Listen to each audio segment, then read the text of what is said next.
Dan tubuh dan darah Kristus sudah dibagikan kepada para umat yang hadir di sana.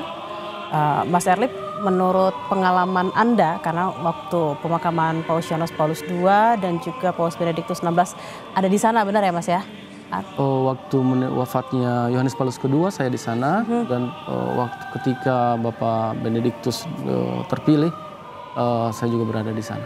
Ketika ada di sana, apakah memang komuni ini dibagikan kepada seluruh umat yang datang, bahkan sampai yang belakang pun, seperti apa Mas? Untuk pembagian komuni diberikan kepada semua umat yang hadir, karena seluruh umat telah ikut serta dalam perayaan liturgi ini, dan tentunya mereka pun sangat merindukan untuk bisa menyambut tubuh Kristus. Kalau kita lihat ini kan hampir 100.000 orang mungkin yang hadir di sana, dan semuanya ya Mas ya, iya, dapat komuni dari para imam atau diakon nanti biasa. Para imam atau diakon yang memberikan.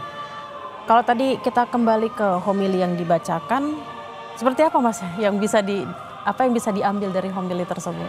Homili yang disampaikan oleh Kardinal Re menggambarkan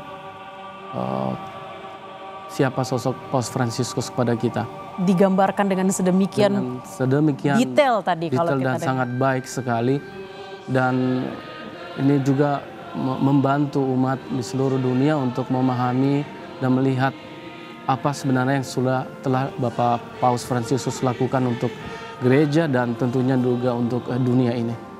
Tadi kita juga dengar ada ensiklik Fratelli Tutti dan juga Laudato Si yang disampaikan pada homili, karena memang kalau ensiklik Fratelli Tutti itu soal bagaimana berhubungan dengan sesama gitu ya Mas. Betul sekali. Dan ini juga salah satu dokumen yang paling penting sekali untuk bisa merangkul seluruh umat manusia. Persaudaraan adalah kunci dari kita bisa berelasi dengan banyak orang. Persaudaraan. Dan kalau berikutnya disebutkan ensiklik Laudato Si atau pertobatan ekologis, seperti apa Mas Miar? Tentunya ini juga adalah satu aspek yang sangat diperhatikan oleh Paus Fransiskus untuk menjaga, tadi Kardinal Re mengatakan, rumah kita bersama. Rumah kita bersama. Dan kecemasan dari Bapak Paus Fransiskus adalah bahwa rumah kita bersama ini menjadi rusak dan kita tidak bisa tinggal di dalamnya dengan kenyamanan. Oleh karena itu beliau menerbitkan dokumen penting ini untuk menggugah hati seluruh umat manusia untuk bisa memperhatikan, semakin mencintai dunia kita, bumi kita. Ya, menjaganya juga dengan tidak mengotori lingkungan, misalnya ya, tidak juga mengeksploitasi bumi terlalu dalam lagi, seperti itu. Betul sekali. Dari keseluruhan misa pada sore hari ini, apa benang merahnya Mas dari bacaan pertama, bacaan kedua, kemudian Injil dan juga homili tadi, apa benang merah yang bisa Mas Erlip garis bawahi seperti itu? Yang bisa saya garis bawahi bahwa ketika Injil tadi dibacakan mengenai bagaimana kita Petrus cintanya si Petrus pada Tuhan, kecintaan kita kepada Tuhan Yesus itu membawa kita akan kecintaan kita kepada orang-orang lain yang berbeda dengan kita juga, karena Tuhan tidak membedakan orang-orang untuk mencintai orang-orang yang lemah, seperti dalam kita bisa baca dalam Injil bagaimana Dia sangat mencintai, mengampuni orang-orang yang bersalah juga demikian. Dan tentunya ini adalah hal yang sangat penting bagi kita, bagaimana juga kerendahan hati Paus Fransiskus ini juga mengikuti apa yang diyakininya pada Yesus yang rendah hati, menjadi manusia, firman menjadi manusia dan tinggal di antara kita, harus menderita, tapi kemudian bangkit dari antara orang mati. Dan perjalanan iman Kristiani tidaklah selalu mulus, pasti banyak tantangan yang didapatkan. Paus Fransiskus sendiri banyak sekali peduli kepada orang-orang Kristiani yang menderita.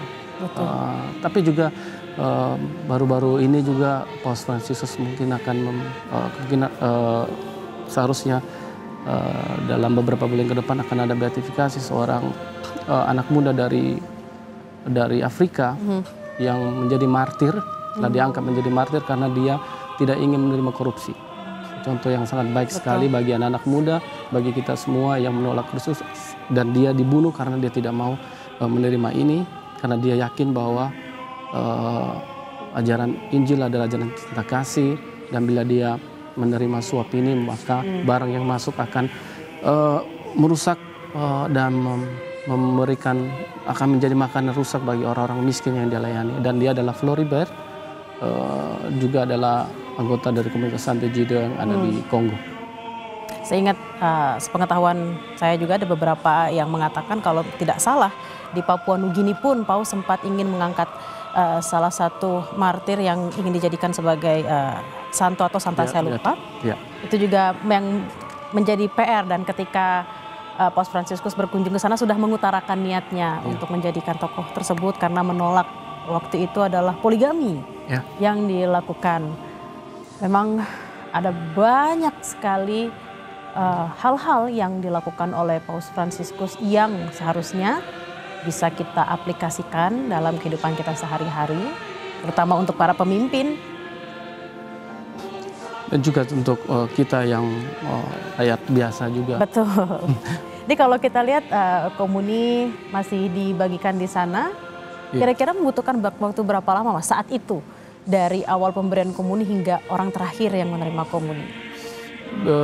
Cukup lama, tetapi biasanya memang sudah diposisikan para pembagi komuni, yaitu para imam dan diakonnya, untuk blok-blok yang sudah disiapkan. Jadi seharusnya tidak terlalu banyak memakan waktu juga.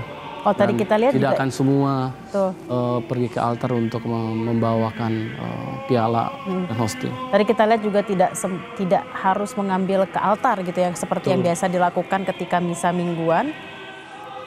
Para imamnya sudah memegang pialanya sendiri. Iya.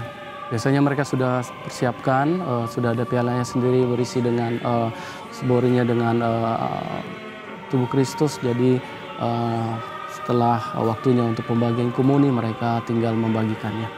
Ya tinggal tadi pegang satu-satu pialanya, kemudian konsekrasinya secara bersama-sama gitu ya Mas. Tidak perlu lagi diambil ke altar. Kalau melihat dari nyanyian-nyanyian yang dipilih pada misa hari ini, boleh diceritakan Mas apa aja yang lagu-lagu apa saja yang dipilih di misa hari ini? Lagu-lagu yang dipilih dalam misa ini banyak diambil dari Mazmur. Banyak diambil dari Mazmur, yang kita tahu bahwa Mazmur merupakan doa dan pujian bagi umat Kristiani, yang bisa menjadi kata-kata bagi umat Kristiani untuk menyampaikan pujian dan doa-doanya. Dan khususnya pada hari ini kita di awal tadi ada Mazmur 65 yang menggambarkan Allah yang memelihara umat pilihannya dengan mendengarkan doa, dan juga Allah yang mengampuni. Kemudian juga ada Mazmur tanggapan tadi antara bacaan pertama dan bacaan kedua mengenai Mazmur 23, Tuhan adalah gembalaku, aku tidak akan kekurangan. Dan lagu-lagu yang lain yang mengisyaratkan bahwa kecintaan Tuhan kepada manusia dan keinginannya agar umatnya juga bisa saling percaya kepada Tuhan bahwa mereka bisa diselamatkan. Kalau yang dinyanyikan ketika pembagian komuni ini apa Mas? Kalau untuk pembagian komuni ini Mazmur 130, yaitu di referennya kita bisa saya kutip sedikit, ada dari jurang yang dalam aku berseru kepadamu ya Tuhan, Tuhan dengarkanlah aku. Lalu dialah yang di akhir dia mengatakan dialah yang akan membebaskan Israel dari segala kesalahannya. Tuhan adalah kasih setia, ia banyak kali mengadakan pembebasan. Jadi di referennya sendiri mengatakan biarlah cahaya abadi bersinar atas dia bersama para kudusmu untuk selama-lamanya. Nah, ini adalah lagu-lagu yang disampaikan. Juga ada lagu dari Mazmur 42 mengenai seperti rusa yang merindukan sungai yang berair, demikianlah jiwaku merindukan Engkau ya Allah. Kerinduan manusia kepada haus akan Allah, Allah yang memberikan kehidupan. Ini adalah lagu-lagu yang dinyanyikan selama komuni ini. Lagu yang dipilih memang menunjukkan bagaimana kedekatan manusia dan kecintaan manusia kepada Tuhannya. Ini kita lihat para Karinal tadi juga sudah selesai menerima komuni, juga ada masyarakat yang juga sudah menerima komuni dan juga masih ada yang mengantri seperti itu ya untuk menerima komuni. Tadi juga ada yang diakon yang juga menghampiri para kepala negara untuk para kepala negara yang bisa menerima komuni. Dan memang yang saat ini Anda lihat adalah gambar terkini dari sana, saudara. Gambar yang ditampilkan adalah para diakon yang memberikan komuni kepada umat yang hadir secara langsung di lapangan Santo Petrus. Setelah tadi kita menyaksikan hampir sebagian besar rangkaian misa pemakaman Paus Fransiskus pada sore hari ini atau pagi hari waktu Vatikan.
Kita juga bisa melihat di sini beberapa perwakilan dari gereja-gereja Timor yang mengikuti perayaan misa pemakaman Paus Fransiskus.